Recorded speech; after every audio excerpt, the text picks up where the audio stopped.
Let us turn to Proverbs chapter 9. आइए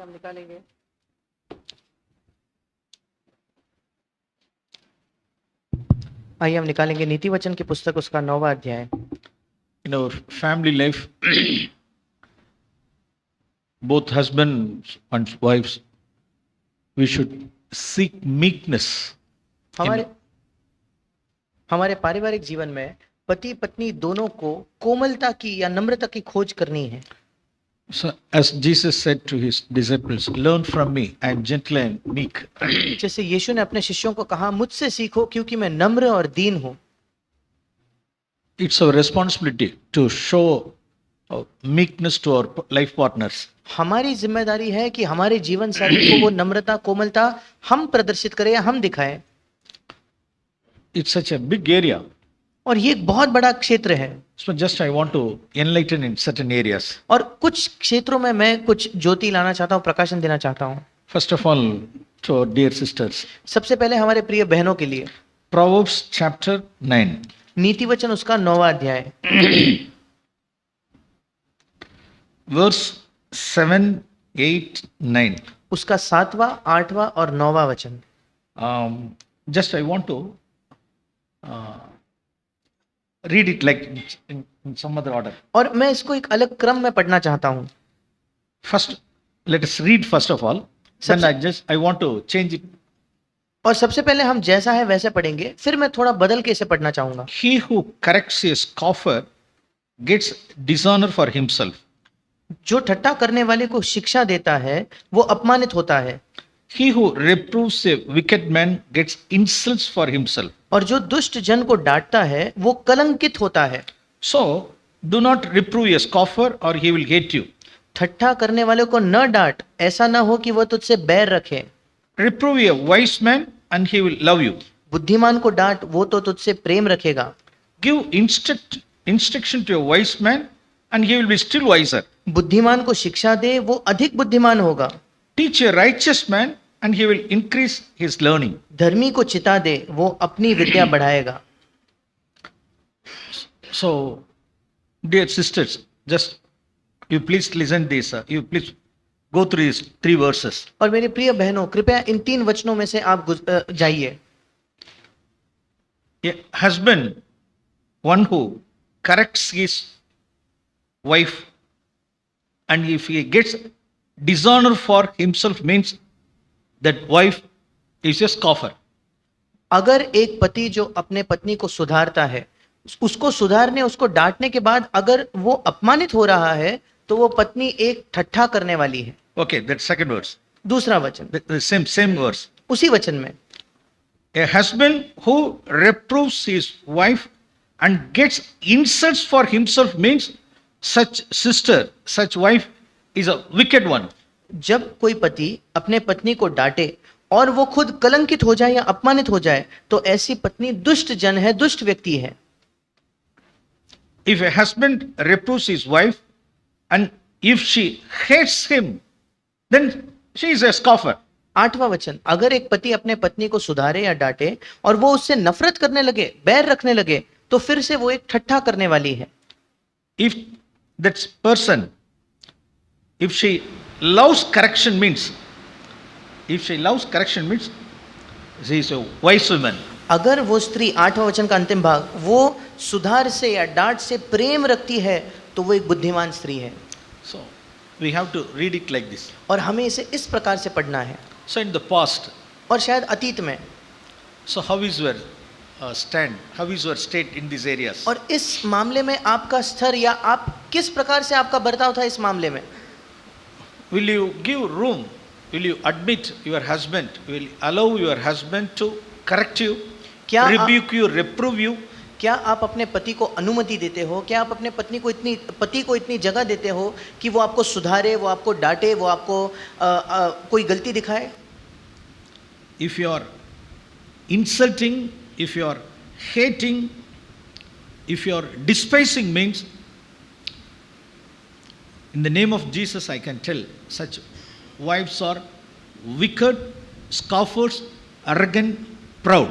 अगर आपके पति से सुधार प्राप्त होने के बाद आप उसे पलटकर अपमानित करते हो, उसे कलंकित करते हो या उससे बैर रखने लगते हो, तो यीशु मसीह के नाम से मैं कह सकता हूँ कि ऐसी पत्नियाँ दुष्ट है, ठट्ठा उड़ाने वाली है और वे घमंडी है, अहंकारी है।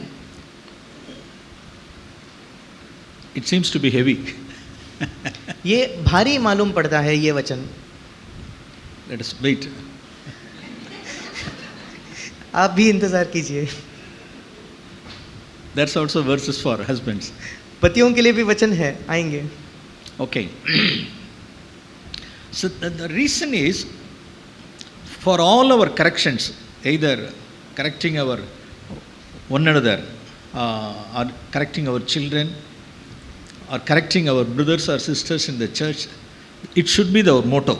और इसका कारण ये है कि हमारे सारे सुधार में शायद हम एक दूसरे को, अपने जीवन साथी को सुधारे या कलीसिया में भाई बहनों को सुधारे, उसके पीछे का हमारा उद्देश्य ये होना चाहिए। First, I want to show that verse from Leviticus chapter 19. सबसे पहले उस वचन को मैं आपको दिखाना चाहता हूँ, लेव्य व्यवस्था 19 अध्याय। This should be the motto behind our any corrections. जब भी हम कोई भी सुधार करें, किसी को भी सुधार करें, तो ये हमारा मकसद या उसके पीछे हमारा ध्येय ये होना चाहिए। Leviticus chapter 19 verse 17. लेव्य व्यवस्था उसका 19 अध्याय और उसका 17 वचन। You shall not hate your fellow countrymen in your heart. You may certainly reprove your neighbor, but shall not incur sin because of him. अपने मन में एक दूसरे के प्रति बैर ना रखना, अपने पड़ोसी को अवश्य डांटना, नहीं तो उसके पाप का भार तुझको उठाना पड़ेगा। Yes, we should reprove him. हमें डांटना है। When we see a person is doing something wrong means अगर हम किसी व्यक्ति को कुछ गलत करते हुए देखें तो we should reprove him हमें उसे डांटना है, सुधारना है, so that sin will not come upon him. ताकि पाप उस पर ना आए, ऐसा इंग्लिश में लिखा है। There are two things there. यहाँ दो चीजें लिखी है। We can take this verse in two ways. हम इस वचन को दो तरीकों से ले सकते हैं। Why we should reprove? क्यों हमें डांटना है? So that sin will not come upon him. ताकि उस पर पाप ना आए। In other case, दूसरे तरीके से you should not be the part of it. उसके पाप में तुम्हें हिस्सा नहीं लेना है। See the words. उस वचन को देखिए। You shall not incur sin because of him. उसके पाप का भार तुझको ना उठाना पड़े। So on this basis only we should correct them. We should reprove. इस आधार पर ही हमें किसी को सुधारना या डांटना है। So you may certainly reprove your neighbor. So in the place we read, we can put, you should surely reprove your wife. और जब यहाँ लिखा है कि अपने पड़ोसी को अवश्य डांटना या अवश्य सुधारना, हम पढ़ सकते हैं कि यहाँ लिखा है अपने पड़ोसी को, हम पढ़ सकते हैं अपने पत्नी को अवश्य डांटना या सुधारना। Yes, brothers, we should take this verse for us. और भाइयों, ये वचन हमें अपने आप के लिए लेना है। This is the ground. This is the basis we should reprove. अब ये हमारा आधार है, इसी आधार पर हम किसी को डांटते सुधारते हैं। For example, उदाहरण के तौर पर, in the case of, just I want to show two women. That is, one is Mary, mother. Other one is Job's wife. और मैं आपको केवल दो उदाहरण दिखाना चाहता हूँ। एक है मरियम जो यीशु की माँ थी, और दूसरी अय्यूब की पत्नी। Okay, first let us see from Job's wife's case. अब सबसे पहले हम अय्यूब की पत्नी के विषय में देखेंगे। So, she rebuked her wife. She reproved her wife sharply and strongly. और अय्यूब ने अपने पत्नी को बहुत कठोरता से उसे डांटा या उसे सुधारा। Verse 9 we read, और हम his wife said to him, do you still hold fast to your integrity? Curse God and die. अय्यूब की पत्री अय्यूब का पुस्तक दूसरा अध्याय 9वां वचन कहता है, उसके पत्नी ने कहा, क्या तू अब भी अपनी खराई पर बना है? परमेश्वर की निंदा कर और चाहे तो मर जाए तो मर जा। Because out of her great sorrow, she spoke like this. क्योंकि उसके बहुत ज्यादा जो दुख था, उस शोक में से उसने ये सब कहा। She has lost her 10 children. उसने अपने 10 बच्चों को खो दिया है, and her estates, उसका सारा संपत्ति खो दी है, husband's health. पति का स्वास्थ्य चले गया है। So such a tragedy. और ऐसा शोक दुख की बात हुई है। Out of her great sorrow, she complained like this. उसके बहुत ज्यादा दुख के वजह से वो इस प्रकार से शिकायत करती है। So now we have to put these words, Leviticus 19:17. अब यहाँ हम लेव्य व्यवस्था 19 के 17 वचन को यहाँ इस मामले में रखेंगे। Yes, what did Job did? अय्यूब ने क्या किया? They see the next verse. क्या आप अगला वचन देखते He हो? said to her, "You speak as one of the foolish women speaks. Shall we indeed accept good from God and not accept adversity?" 10वां वचन उसने उससे कहा, तू एक मूढ़ स्त्री की सी बातें करती है, क्या हम जो परमेश्वर के हाथ से सुख लेते हैं दुख ना ले? Yeah, this is the very sharp and wise, sharp, strong reproof to her wife. ये बहुत ही कठोर, बहुत ही तीखा, बहुत ही सीधा सा एक डांट या सुधार है पत्नी के लिए। On what basis? उसका आधार क्या था? Sin should not come upon her. ताकि उस पर पाप ना आए, उसके पत्नी पर। Did she take that reproof in a correct spirit? क्या उसके पत्नी ने उस डांट को सही आत्मा में लिया क्या? Yes, she took it in the correct sense. हाँ, उसने सही आत्मा में उस डांट को लिया। In the latter part of in the last chapter 42, God blessed her. और अय्यूब के 42 अध्याय के अंत में आप देखते हैं परमेश्वर ने अय्यूब के पत्नी को भी आशीषित किया। God, he didn't give any comments about Job's wife. और परमेश्वर ने अय्यूब के पत्नी के विषय में कुछ नहीं कहा। God knew that's out of her great sorrow only she complains in such a way. और परमेश्वर जानता था कि उसके अत्यंत शोक, अत्यंत दुख से उसने ये सब वाक्य कहे हैं।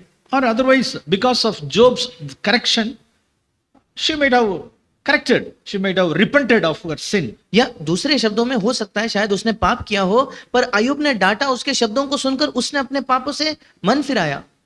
So, in such cases, we should admit, we should love the correction. और ऐसे मामलों में हमें सुधार की अनुमति देनी है, उससे प्रेम करना है, उसको स्वीकार करना है।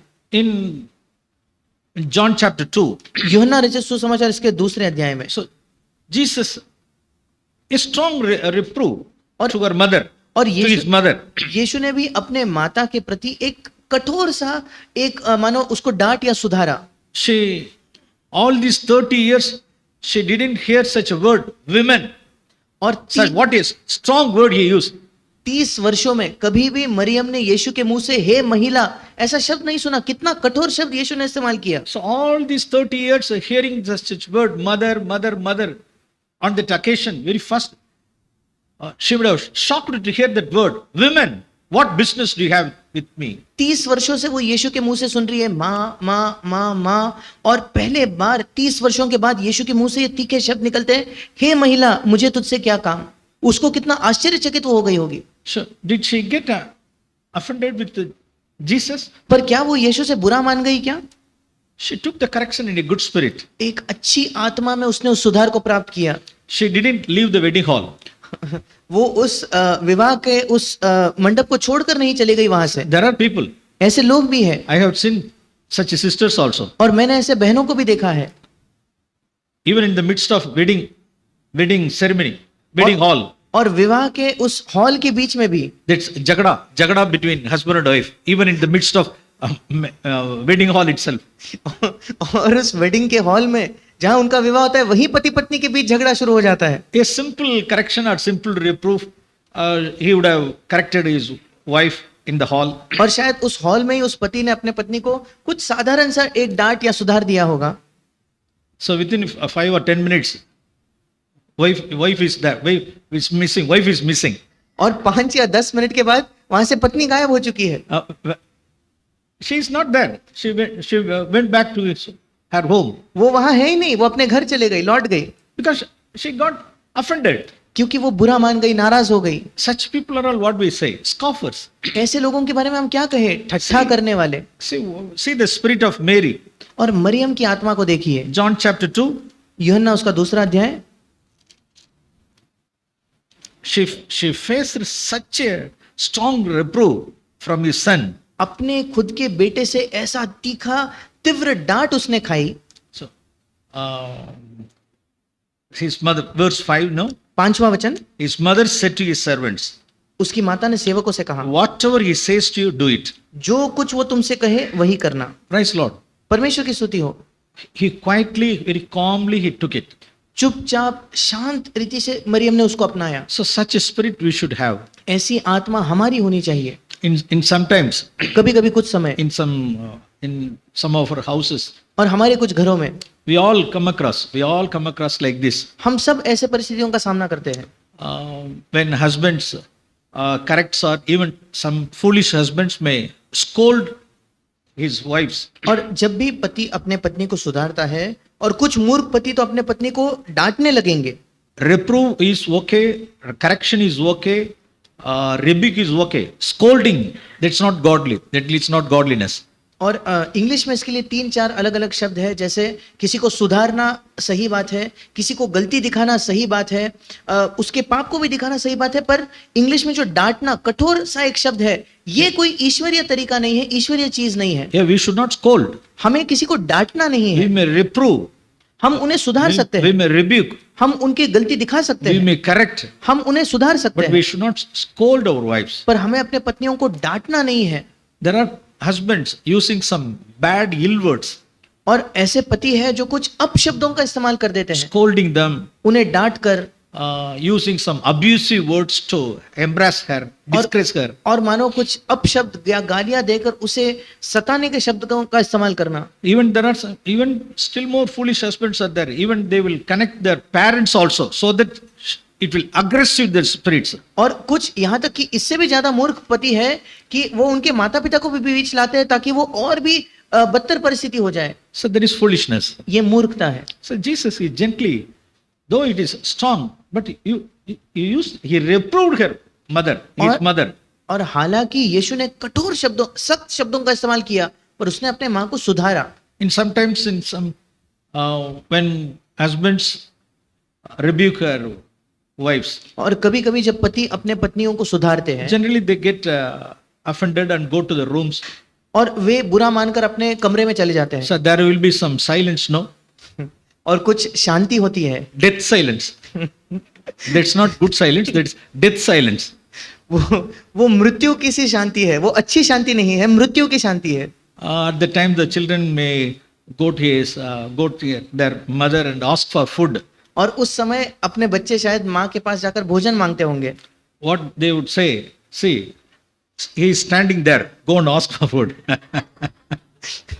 और फिर वो क्या कहेंगे, देखो वो वहां खड़ा है, मतलब आपके पापा वहां खड़े हैं, जाकर उससे भोजन मांगो. So, see, he is standing there. और देखिए You वो वहां go खड़ा and है, ask for food. जाकर उससे भोजन मांग लो. See the spirit of Mary. Maryam की आत्मा को देखो. So, we should see word of God like this. और हमें परमेश्वर के वचन को इस प्रकार से देखना है. Whatever he says to you, do it. वो तुमसे जो कुछ करने को कहे कीजिए. That gentle spirit, meek spirit. ये एक कोमलता की आत्मा है, नम्रता की आत्मा है. She took it in a correct spirit. उसने उस सुधार को सही आत्मा में प्राप्त किया. So, like Job's wife also took it in a correct sense. और आयुब की पत्नी ने भी सही आत्मा में इसे स्वीकार किया, ग्रहण किया. So, this is one area. ये एक क्षेत्र है. We should allow our husbands to correct us. हमें अपने पतियों को अनुमति देनी है कि वे हमें सुधारे. So, again we go back to that verse, Proverbs. Give instruction.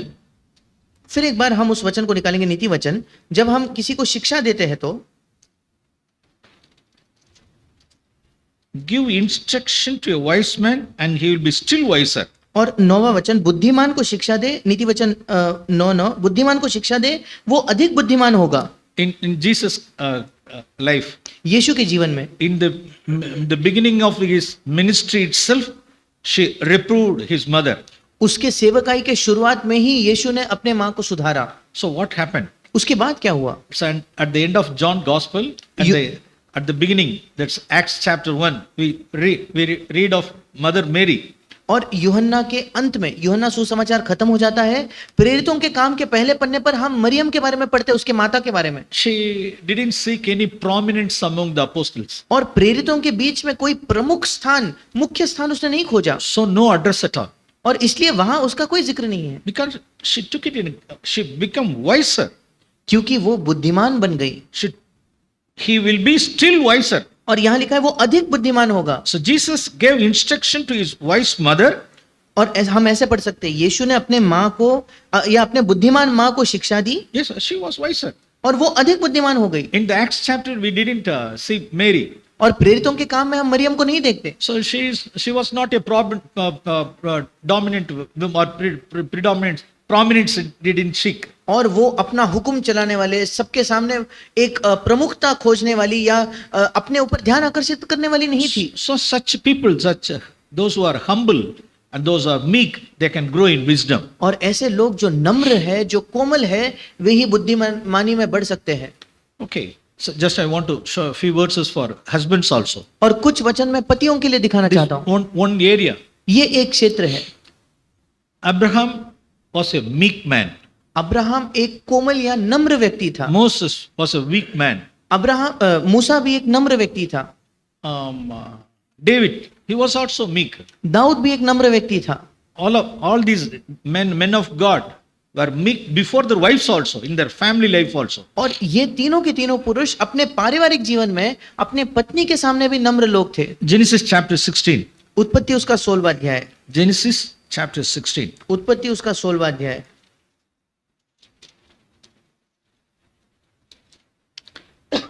Finally, we can see from life of Jesus. और आखिरकार हम यीशु के जीवन को भी देखेंगे। See, one point, Sarah lost her temper. और एक ऐसा समय आया जब सारा बहुत क्रोधित हो गई। See, we read from verse 5. 5वें वचन से हम पढ़ते हैं। Sarai said to Abraham, "May the wrong done be upon you." और उत्पत्ति 16 का 5, तब साराई ने अब्राम से कहा, जो मुझ पर उपद्रव हुआ वो तेरे ही सिर पर हो। I gave my maid into your arms, but when she saw that she had conceived, I was despised in her sight. मैंने तो अपनी दासी को तेरी पत्नी कर दिया, पर जब उसने जाना कि वो गर्भवती है, तब वो मुझे तुच्छ समझने लगी। May the Lord judge between you and me. इसलिए यहोवा मेरे और तेरे बीच में न्याय करे। See, so this was the accusation by Sarah. और ये दोष किसने लगाया? सारा ने। May the wrong done be upon you. जो मुझ पर उपद्रव हुआ वो तेरे ही सिर पर हो। May the Lord judge between you and me. और प्रभु तेरे और मेरे बीच न्याय करे। She used such strong words. और उसने ऐसे कठोर शब्दों का इस्तेमाल किया। So these are all the words not in a meek spirit. और ये शब्दों का इस्तेमाल उसने कोई कोमलता या नम्रता से नहीं किया। She lost her temper. वो गुस्सा हो गई। It's in a shoutful way. और चिल्लाकर मानो ये सब उसने कहा। So what was the response of Abraham? और अब्राहम की क्या प्रतिक्रिया थी?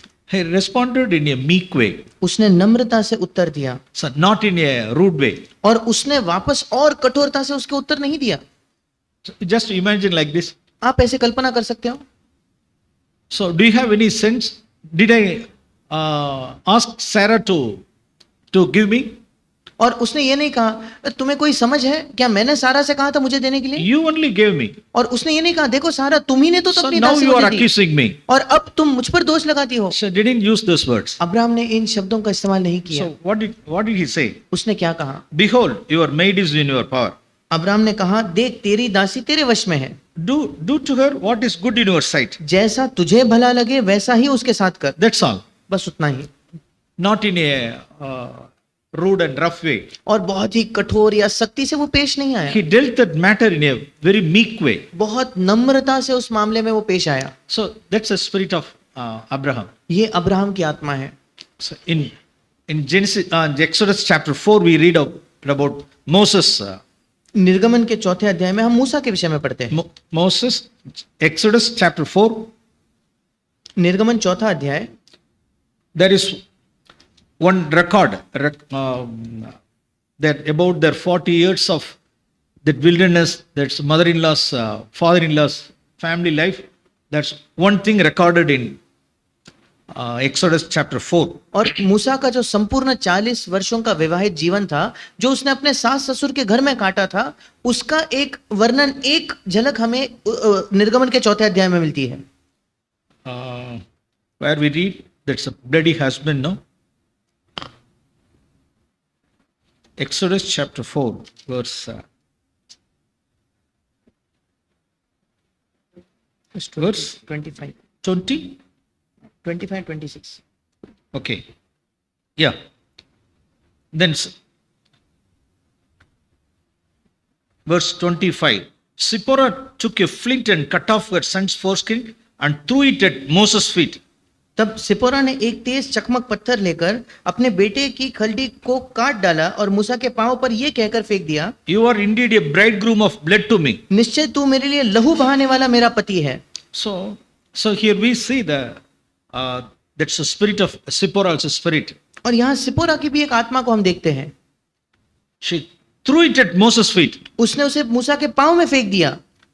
So I imagine like this. मैं ऐसे कल्पना करता हूँ, In 40 years married life in his father-in-law's house, अपने ससुर के घर में 40 वर्ष का उसका विवाहित जीवन, how many times it would have happened there? कितने बार ये हुआ होगा? Just like throwing it at Moses' feet or face. और मूसा के पैरों में या मूसा के मुंह पर कुछ फेंक देना। So that was a humiliation. He was under humiliation for अब ये- 40 years. और 40 वर्ष एक अपमानित स्थिति में वो रहा। In his father-in-law's house, he was humiliated. अपने ससुर के घर में वो अपमानित हुआ। Such a wife, Zipporah, such a ill-tempered, hot-tempered wife. और सिपोरा ऐसी क्रोध करने वाली, गुस्सा रखने वाली पत्नी थी। But what was the reaction? पर मूसा की प्रतिक्रिया क्या थी? He did very quietly, no? वो बिल्कुल चुपचाप रहा। Nothing recorded about Moses here.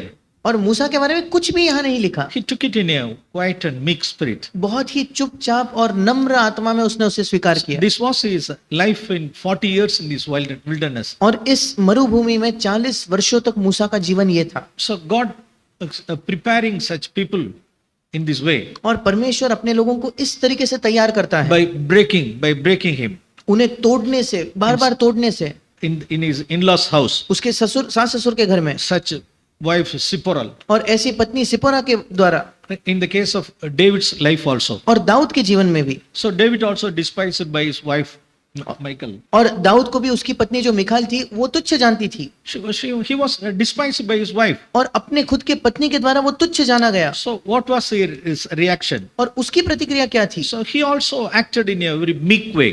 और उसने भी बहुत ही कोमलता या नम्रता से वो पेश आया। Either Moses मूसा हो or Abraham या अब्राहम हो or David. या दाऊद हो। Yes, that's a one characteristic of a man of God. और परमेश्वर के एक ईश्वरीय जन के कुछ गुण ये है।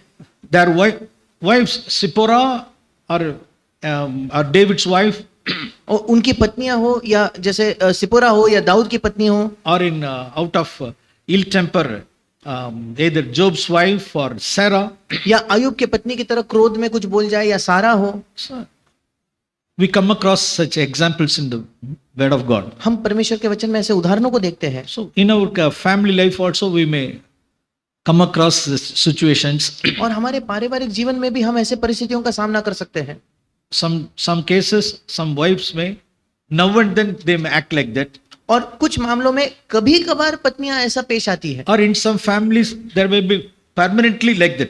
या कुछ परिवारों में हमेशा के लिए ही हर समय में पत्नियां ऐसे ही But- बर्ताव रखती है। Through those circumstances, God wants to break us. पर उन परिस्थितियों के द्वारा परमेश्वर हमें तोड़ना चाहता है। We have to learn meekness.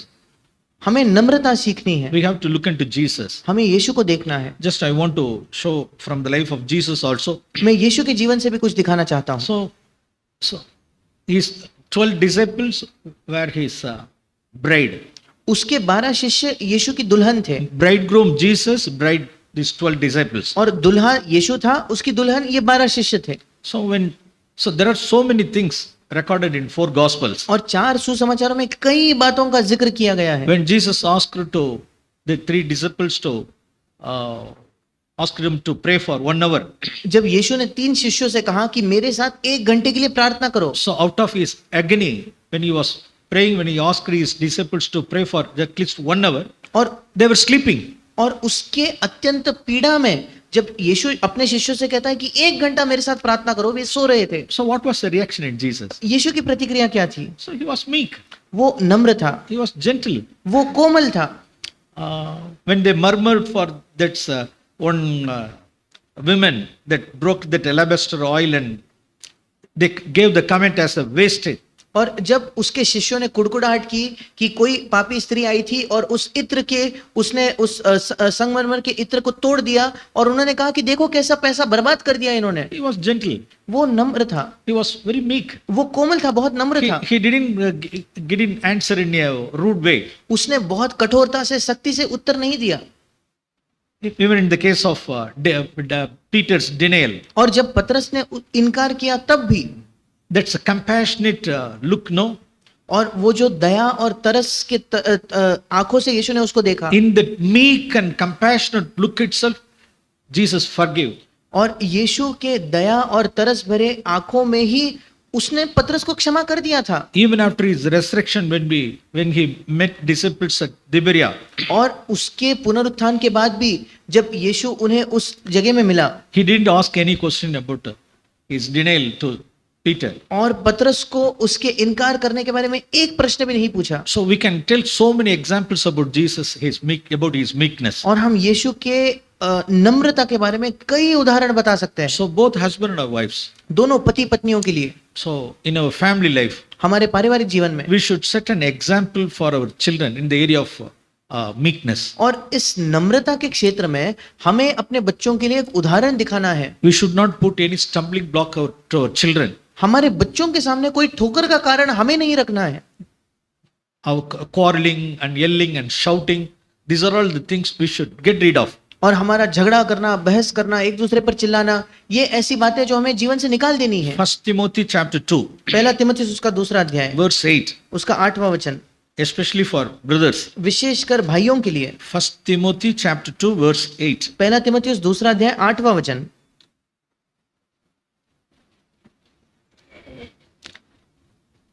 Therefore, I want the men in every place to pray, lifting up holy hands without wrath and dissension. इसलिए मैं चाहता हूं कि हर जगह पुरुष बिना क्रोध और विवाद के पवित्र हाथों को उठाकर प्रार्थना किया करें। So, in this context, what is holy hands? अब इस संदर्भ में जो हम देख रहे हैं, पवित्र हाथ क्या है? Without wrath and dissension. बिना क्रोध और बिना विवाद के, Such hands only holy hands. ऐसे हाथ ही पवित्र हाथ है। So, no quarrel, कोई झगड़ा नहीं, no wrath or dissension. कोई गुस्सा नहीं, कोई बहस नहीं। So, if we engaged in quarreling or fighting and yelling and beating our wives means, so our hands should be unholy. और अगर हम क्रोध में, अपने पत्नियों से गुस्सा करने में, उनसे बहस करने में और उन्हें मारने में हमारे हाथ उठते, तो हमारे हाथ अपवित्र हाथ है। We cannot lift up our hands. हम अपने हाथ प्रभु के सामने उठा नहीं सकते। God won't listen our prayers. प्रभु हमारी प्रार्थनाओं को सुनेगा ही नहीं। No, He won't hear our prayers. नहीं, वो हमारी प्रार्थनाएं नहीं We सुनेगा। cannot lift up. हम अपने हाथ ही नहीं उठा सकते। Our prayers will not go above this building. और इस यहाँ जो हमारी इस बिल्डिंग है, इससे ऊपर भी हमारी प्रार्थनाएं नहीं उठेंगी। He will not hear वो सुनेगा ही नहीं, because our hands are unholy hands. क्योंकि हमारे हाथ अपवित्र हाथ है। So, in order to lift up our hands in holiness, we should avoid such illful talks, abusive words, and pointing finger and dissension and quarrels. अगर हम नहीं चाहते कि अपवित्र हाथों को हम प्रभु के सामने उठाए, तो हमें ये सारे बुरे शब्द, अपशब्द या लड़ाई करना, झगड़ा करना, क्रोध में आवाज उठाना, इन चीजों को अपने जीवन से निकालना होगा। So, these are all the areas we should set an example for our children. ये सारे क्षेत्र है जहां हमें अपने बच्चों के लिए एक उदाहरण दिखाना है। Just I want to ask you one question before conclude this. और अंत करने से पहले मैं आपसे एक प्रश्न पूछना चाहता हूं। When was the last quarrel or fight between husband and wife और पति पत्नी के बीच का आखिरी झगड़ा या बहस कब था? in our family life? हमारे पारिवारिक जीवन में। Don't raise up your hands. अपने हाथ ना उठाना। What should be your answer? हमारा उत्तर क्या होना चाहिए? We don't know, brother. हमें सोच कर कहना है, नहीं याद आ रहा, नहीं पता भाई। Many years back or many months back, or 24 or 23, something like that. Our answer should be like that. और हमारा उत्तर होना चाहिए, भाई कई महीने हो गए, शायद कुछ साल हो गए, शायद 2024 में लड़ाई हुई थी, तो 2023 में हुई थी, ऐसा हमारा उत्तर होना चाहिए। If this answer is like this, yesterday night, अगर हमारा उत्तर है कल रात को, what would you say? फिर हम क्या कहेंगे? So we have to work out our salvation. और हमें अपने उद्धार के कार्य को पूरा करना है। We have to end up all these things. इन सारे चीजों का हमें अंत करना है। Such hands are holy hands. ऐसे हाथ पवित्र हाथ है। That it be very far from us. ये चीजें हमसे बहुत दूर होनी चाहिए। May the Lord help us. प्रभु हमारी सहायता करे। Amen. आमीन।